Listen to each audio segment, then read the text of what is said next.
अचम्मको कुरो एउटा यस्तो एजुकेसनल इन्स्टिट्युट जसले अहिले आफ्नो 575th एनिभर्सरी सेलिब्रेट गरिरहेको छ। हो, म कुरा गरिरहेको छु युनिभर्सिटी अफ बार्सिलोनाको, जुन मेरो ठिक पछाडि रहेको छ। यो 1450 मा बनेको थियो भने पछि गएर स्पेनिस वारमा चाहिँ यसलाई यहाँबाट सारिएको थियो 1714 मा सायद। र त्यतिखेर बार्सिलोनाको मान्छेहरूले चाहिँ बार्सिलोनाको लागि सबैभन्दा ठुलो सजाय भनेको चाहिँ यो युनिभर्सिटीलाई यहाँबाट अन्तै सारिनु भनेर भनेको थिए।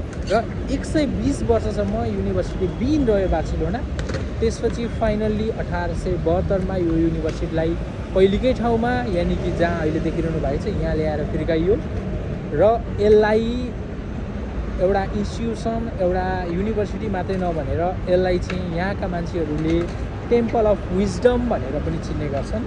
सो म अहिले त्यही टेम्पल अफ विजडमको अगाडि नतमस्तक भएर खडा हुन पाएको छु, उभिन पाएको छु र तपाईँहरूलाई पनि यो कुरा जानकारी दिन चाहन्छु।